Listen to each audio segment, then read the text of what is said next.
안녕하세요. 조조입니다. 2023년 새해가 오고 벌써 한 주가 훅 지나갔습니다. 주말인데요. 2023년도에 바뀌는 제도들이 굉장히 많이 있더라고요. 뭐 17가지, 뭐 20가지 많은데 저는 그 중에서 9가지 한번 추려봤습니다. 바로 내용 한번 보시죠. 첫 번째 내용은 부동산 관련해서 둔촌주공 일병 구하기라고 한번 잡아봤습니다. 아시다시피 둔촌주공 분양의 결과는 4.7대 1 정도로 이 업계에서는 흥행 실패를 했다고 평가를 했죠. 그리고 각종 뉴스들이 나왔는데요. 이 둔촌주공, 뭐 지금 정식 명칭은 올림픽 파크 포레온인데 여기가 분양이 저조하게 된 3종 세트로 이렇게 이야기를 하고 있습니다. 2년간의 실거주 의무, 그리고 8년의 전매 제한, 그리고 우리가 국민평형으로 알고 있는 84타입 이상의 이제 대출이 어렵죠. 이런 문제 때문에 저조했고, 뭐 중간중간에 이 일반 분양 세대들의 배치가 그렇게 좋지 않았다. 이런 뭐 여러 가지 부정적 이슈도 많았죠. 그런데 이 2023 핵심 추진 과제를 정부에서 내고선 반전이 있었습니다. 바로 핵심 추진 과제 여러 가지 내용 중에 두 번째 내용인데요. 주택시장 안정과 주거약자 복지구현 관련해서 전매 제한, 실거주, 중도금 대출 제한 등 규제를 정상화하겠다. 그리고 그 외의 뭐 내용들도 이렇게 많이 있는데요. 보시다시피 실거주 의무를 폐지를 하고요. 그러면 2년 실거주 의무가 있었던 둔촌주공도 자유로워지죠. 그리고 전매 제한 기간이 8년이 있었는데 수도권은 10년에서 3년까지 단축을 한다고 합니다. 비수도권으로 계산을 하면 거의 1년으로 다 줄어드는 거라고 볼 수 있는데 여기서도 자유로워졌고요. 또 분양가 상한제 적용 지역이 해제되고 관련해서 모든 주택 중도금 대출이 이제 가능하게 되었기 때문에 이제 높은 평수도 중도금 대출이 가능하게 된 거죠. 물론 현재 금리가 워낙 높기 때문에 이거를 커버할 수 있는 사람들이 많지는 않겠지만 어쨌든 기존에 거의 아마 현금 계획을 냈을 텐데 온전히 자기 돈으로 조달을 하려고 했던 분들의 그런 부담이 상대적으로 좀 줄어드는 효과가 있겠죠. 둔촌주공 올림픽파크 포레온 측에서는 그래도 최종 계약까지 좀 더 원활하게 진행되지 않을까라는 기대감이 높아지고 있는 상황이죠. 그 외에 투기 과열 지구나 조정 대상 지역도 해제가 됩니다. 뭐 강남 3구랑 용산 이렇게 특정 지역 제외하고는 이제 해제가 되고 공공 분양 주택도 50만 호 공급, 그리고 뭐 공공주택 100만 호 이런 이야기들도 있고요. 그런데 이렇게 정부에서 이제 부동산 관련 정책을 완화하는 건 실질적으로는 자산 유동화 기업 어음이라고 하는 PFABCP 위기 관련해서 해소의 실마리 단초를 제공한다고 보시면 될 것 같은데요. 둔촌주공이 계약률 80% 이상을 달성을 했을 경우에는 7,400억 정도로 확보를 하게 됩니다. 근데 현재 유동화증권 이제 이거를 차환을 해야 되는 게 7,200억 원 정도가 되거든요. 이게 실제로 최종 계약까지 가지 못하면 현재 금리가 거의 뭐 한 3, 4%대에서 현재 12%까지 올라온 상태에서 대출을 한 케이스인데 굉장히 기존 조합원 같은 또 건설사의 부담이 어마어마해지기 때문에 이 부분을 좀 해결하기 위한 것이고요. 이거는 뭐 너무나 잘 아시다시피 레고랜드 사태 이후부터 현재 부동산 상황이 굉장히 좋지 않고 지금 차환을 하지 못하는 그런 문제들, 증권사들 문제가 굉장히 많기 때문이라고 보실 수 있겠습니다. 뭐 이게 전문가분들은 이게 근본적인 문제 해결은 아니라고 하죠. 당장 이제 1월 만기만 보더라도 거의 17조 정도의 규모가 있고요. 1월 19일이 이 둔촌주공 올림픽파크 포레온의 만기일이거든요. 그거를 제외하더라도 어마어마한 금액들이 지금 대기하고 있고 지금 2월, 3월에도 만만치 않은 금액들이 계속 만기 예정 금액으로 남아있게 되죠. 그래서 한국 기업평가 같은 경우에는 뭐 사업 환경이나 등급도 부정적으로 제시를 하고 있는 상황이라서 부동산 시장이 굉장히 좋지 않은 것 같고 최근 뭐 유튜브나 이런 전문가분들의 이야기도 아직은 좀 리스크가 큰 시장이라고 이야기를 하고 있으니 어쨌든 뭔가 부동산 정책에 대한 완화 분위기가 있고 이걸 통해서 뭔가 거래 활성화 같은 거를 노리고는 있으나 여러분도 좀 신중하게 판단하고 진입을 해야 될 것 같습니다. 좀 어려운 시장인 것 같아요. 좀 무거운 부동산 얘기를 했으니까 가벼운 내용들로 다시 채워보면 만나이 통일법이 시행이 됩니다. 그래서 우리가 모두 좀 어려지는, 네, 나이 좀 젊어지는 네, 그런 상황이 되고요. 아직 6월 28일까지는 우리가 회귀를 할 수 없는데 이제 6월 28일이 지나면서부터는 우리 나이가 어려지고 보시는 것처럼 그 한국에서 나이 세는 법이 굉장히 복잡했죠. 그래서 보통은 태어날 때 우리는 한 살을 먹고 출생을 해서 이제 새해마다 한 살씩 먹는 개념.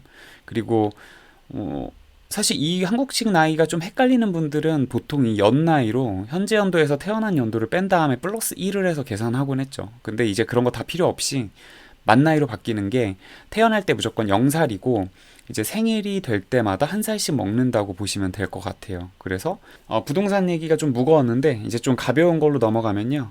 이 만나이 통일법이 시행이 됩니다. 그래서 우리 전 국민이 이제 뭔가 어려지는 그런 엄청난 기적이 행해지는데 6월 28일부터 시작을 해요. 그래서 대한민국 국민의 법적 사회적 모든 나이가 만 나이로 통일이 된다. 한국에서 나이 세는 법 세 가지. 이거 사실 계속 헷갈리는 분들 엄청 많거든요. 생각보다.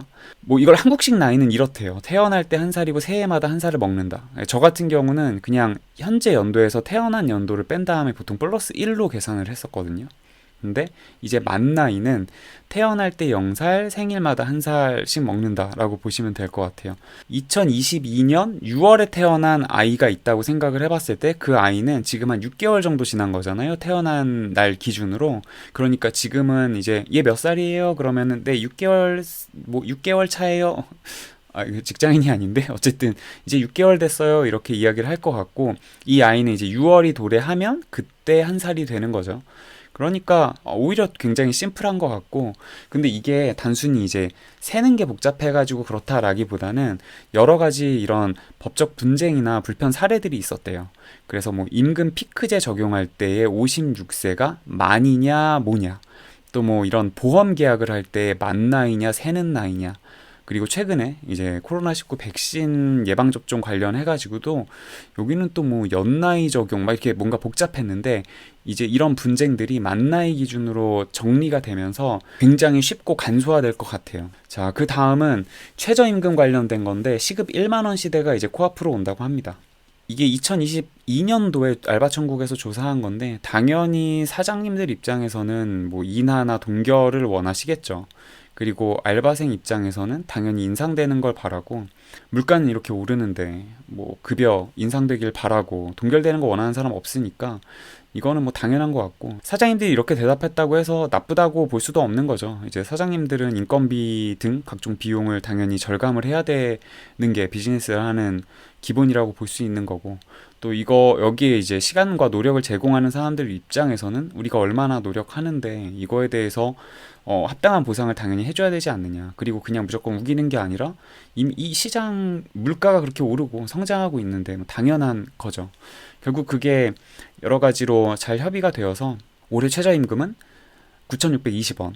그래서 약 5% 정도가 상승했고요. 그래서 40시간 근로 기준으로는 약 200만 원 정도 받게 된다고 합니다. 업종 구분 없이 전 사업장에 바로 적용이 되고요. 코로나19 장기화 고물가 상황에서 이런 저임금 근로자나 영세 소상공인의 어려운 사정 등을 종합적으로 고려를 했다. 그래서 이걸 잘 조율해가지고 현재 가격으로, 현재 금액으로 정했다고 합니다. 존중해 달라고 이야기를 하고 있고요. 제가 좋아하는 무한도전의 쩐의 전쟁 2인가요? 거기서 나온 건데 2014년에는 시급이 5,210원이었네요. 그리고 이제 16년엔 6,000원대 이렇게 해가지고 2023년에 9,620원까지 도달했습니다.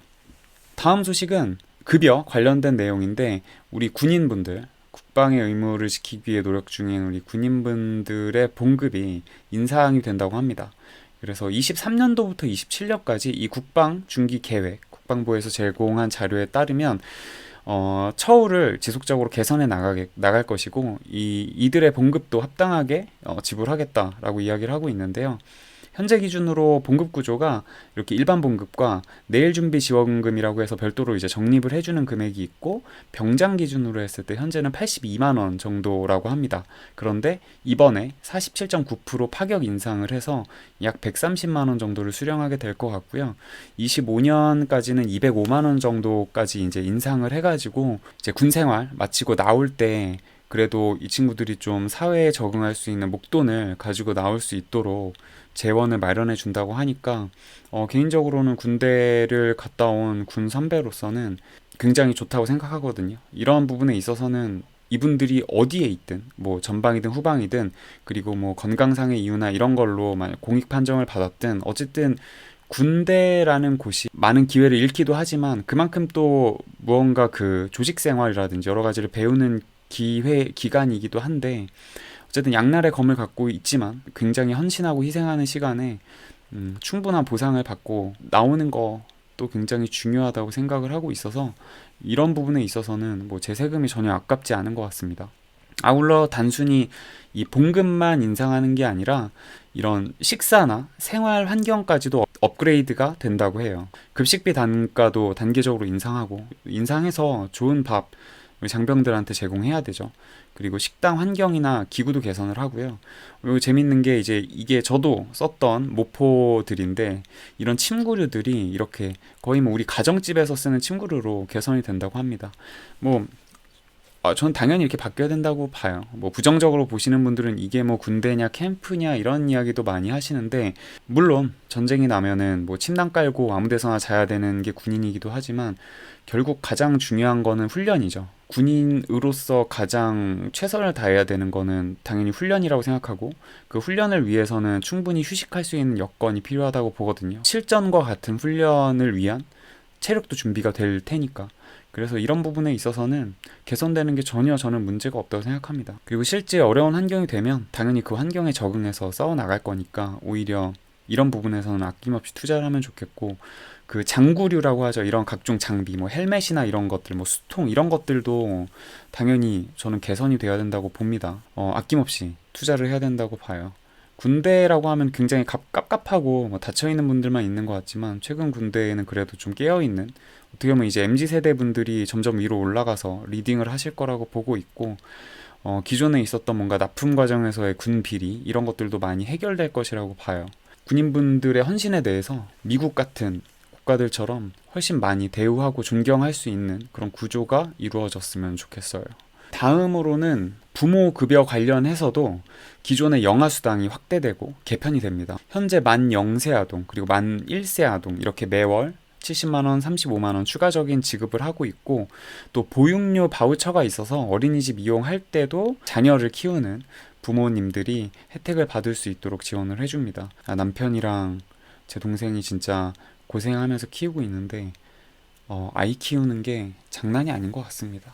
뭐 이런 급여적인 부분도 그렇고, 뭐 지금도 뭐 다양한 기업에서 그 육아휴직 제도를 잘 지원해주고 있긴 한데, 이런 부분에 있어서는 국가에서도 또 기업에서도 발벗고 나서서 많이 지원해주고, 다시 이제 회사로 돌아가는 그런 복귀하는 여성분들, 남성분들 포함해서 이런 뭔가 경력이 단절되지 않도록 이런 분들도 많이 서포트를 해주는 게 중요하다고 봅니다. 이런 제도들은 지금 안 그래도 뭐 인구 많이 줄어들고 있는데, 정말 아이 낳아가지고 훌륭하게 키우고 계신 모든 부모님들이 다들 아이들 키우느라 정말 고생 많으시고 정말 박수 드립니다.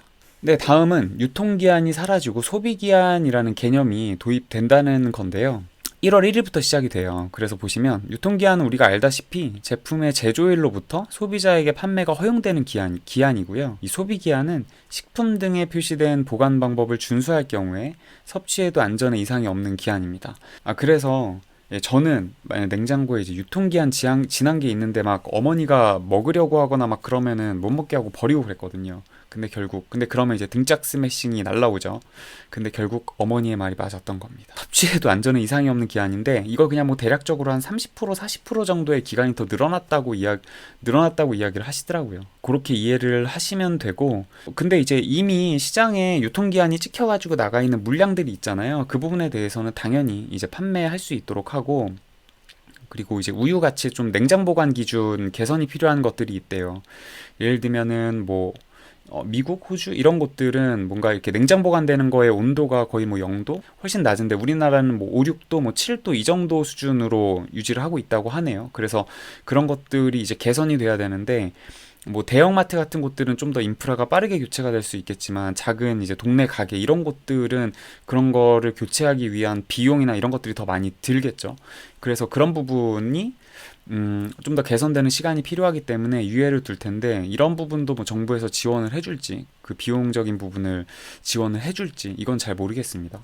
이게 근데 왜 도입을 하냐, 그 부분을 한번 살펴보시면 이 유통기한의 경과로 인한 식품 폐기물을 저감하는 부분이 있다고 합니다. 전혀 먹는 데는 문제가 없다라고 판단이 되었던 거고요. 음식을 만들어 가지고 판매를 한다거나 할 때 뭐 특히 유럽 기준이 굉장히 까다롭기 때문에 EU 기준을 잡는데, 이미 EU 같은 대다수 국가에서도 소비기한 표시제를 이용하고 권고하고 있다고 해요. 글로벌 기준에도 맞게 진행을 하겠다, 이런 여러 가지 의도들이 포함되어 있다고 보시면 될 것 같습니다. 다음 내용은 이제 우리 근로자분들 관련된 건데, 식대 비과세 한도가 상향이 됩니다. 강남이든 어디든 밥값이 뭐 거의 평균 10,000원을 육박하죠. 이제는 뭐 국밥 한 그릇도 예전에는 뭐 5,000원, 뭐 6,000원 이 정도였던 것 같은데, 요새는 뭐 순댓국도 거의 9,000원, 10,000원이고, 그래서 금액이 엄청 물가는 많이 올랐는데도 불구하고 근로소득자에 대한 이 식대 비과세는 10만 원으로 고정이 되어 있었는데, 식사비 부담을 완화하기 위해서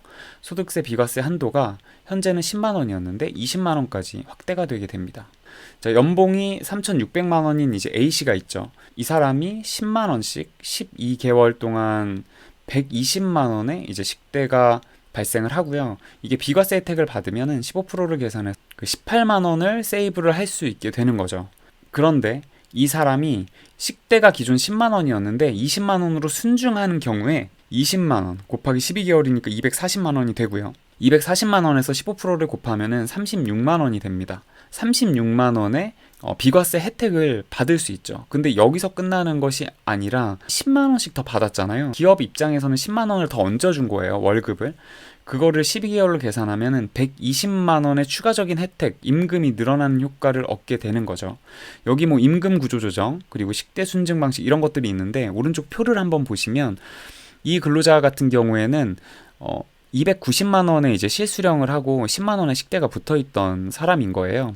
이걸 가지고 이제 첨예한 논쟁이 있었겠죠. 그래서 기업에서는 요거를 20만 원으로 비과세 혜택을 받게 10만 원을 290만 원에서 10만 원을 일로 옮기겠다. 그럼 이제 20만 원이 되고, 그때 급여를 책정을 하면 어쨌든 그 근로자 입장에서는 18만 원에서 36만 원으로 소득이 증가되는 효과를 얻는 거다라고 이제 이야기를 하는 거죠. 하지만 이제 직장인들 입장에서는 얘는 원래 당연히 내가 받아야 되는 급여고 식대 자체를 순증을 해야 된다. 그래서 20만 원으로 늘려야 된다. 결국은 그래서 36만 원에다가 120만 원, 즉 18만 원에서 120만 원, 그래서 138만 원의 소득 증가 효과를 얻을 수 있는 거죠.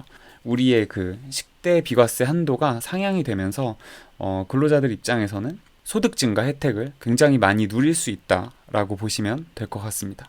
네, 다음은 공공요금 인상과 관련해서 각종 내용들, 비용 어떻게 인상이 되는지를 빠르게 훑고 한번 넘어가 보겠습니다. 우선 택시비. 작년에도 그렇고 최근에 이제 코로나 사태가 조금 이제 완화되고 외부 활동이 많아지면서 이제 택시 대란이 많이 문제가 되고 있었고요. 이미 이제 2022년 12월부터 심야 할증을 통해서 뭔가 이 택시기사분들이 좀 더 야간에 많이 나오실 수 있도록 유도하는 정책을 펼쳤죠. 어쨌든 근데 23년부터는 전체적으로 금액이 대폭 인상이 됩니다. 그래서 기본요금은 4,800원, 심야 할증은 11시부터 새벽 2시 기준으로 5,300원으로 인상이 된다는 내용 참고하시면 될 것 같고요. 전기요금도 역시 오릅니다. 아무래도 우크라이나 러시아발 전쟁이 여러 가지 이런 전기나 가스 같은 유류비 이런 것들에게 지금 많은 영향을 주고 있는데, 꼭 그게 아니더라도 지금 한전이 굉장히 적자인 상태라서 사실 이런 비용이 오르는 게 우리 일반인들 입장에서는 달갑진 않지만, 또 이런 적자 상태가 너무 지속되는 것도 문제인 것 같아서 어느 정도의 인상은 불가피하다고 보고 있거든요. 2023년 그래서 1분기 전기요금이 인상이 되는데 작년 대비해서 13.1원, 그래서 약 9.5% 폭으로 인상이 된다고 합니다. 4인 가구 기준으로 보통 한 5만 3, 4천 원 정도를 납부를 한다고 합니다, 평균적으로. 근데 여기서 4,500원 정도가 올라서 한 5만 원 후반대 정도에 납부하게 된다고 합니다. 다음으로는 지하철 요금도 꽤 많이 오릅니다. 교통카드 기준으로는 300원 인상돼서 1,550원, 그리고 현금 기준으로는 1,650원으로 오르게 되죠. 2023년 4월부터 시행이 된다고 하고요. 버스 요금도 역시 인상 후에는 교통카드 기준으로 1,500원, 마을버스는 1,200원으로 대폭 오릅니다. 시행 날짜는 역시 4월 말로 동일하다고 보시면 될 것 같습니다. 가스요금 역시 인상 계획이 있습니다. 현재 1분기는 일단 겨울철 난방비 부담 고려해서 동결을 하기로 했는데요. 2분기에는 인상이 됩니다. 뭐 그 외 건강보험료, 유류세 얘기는 뭐 뒤쪽에 한 번 더 나오고요. 최저시급 아까 말씀드린 내용인데 최저시급까지 전체적으로 공공요금 그 외 각종 요금들이 인상이 된다는 소식 전달을 드렸습니다. 마지막으로는 자동차 관련된 내용들 체크하고 가시겠습니다. 그 교차로에 우회전 신호등이 좀 사고 다발 지역이나 위험 지역에 신설될 예정이라고 해요. 그리고 이미 작년부터 작년 7월인가요? 그때부터 시행이 되었지만 우회전 차량 일시 정지하고 이동하는 거 요거 아직도 헷갈리는 분들 많이 계신데 그래서 요거 제가 다시 한번 갖고 왔는데요. 작년에 이제 나온 우회전 통행법인데 그냥 한마디로 정리하면 그냥 우회전 하실 때 일시 정지했다 가시면 돼요. 그러면 아무 문제가 없습니다. 물론 보행자가 있는데 일시 정지하고 지나가시는 분들은 없겠죠.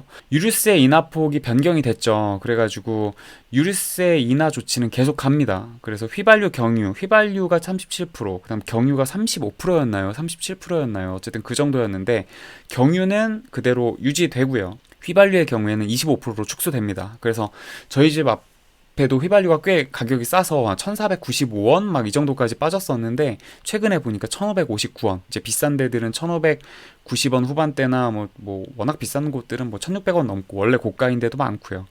그래서 이 부분도 참고하시면 될 것 같습니다. 교통사고에서 이제 나이롱 환자들이 꽤 많았죠. 이제 경상 환자들도 어디 뭐 사고 나면은 뭐 크게 다치지는 않았는데 병원 같은 데 가서 막 일주일 동안 푹 쉬고 물리치료 받고 오고 이런 케이스들도 굉장히 많았는데 물론 문제가 있으면 당연히 치료를 해야 되는 건 당연하죠. 교통사고 후유증이 워낙 대단하니까.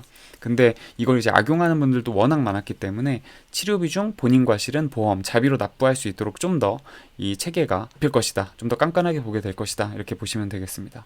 우리가 많이 관심 있는 전기차 보조금도 개편이 되는데 다행스럽게 확 줄진 않고요. 국비 보조금이 한 20만 원 정도 줄어든다고 합니다.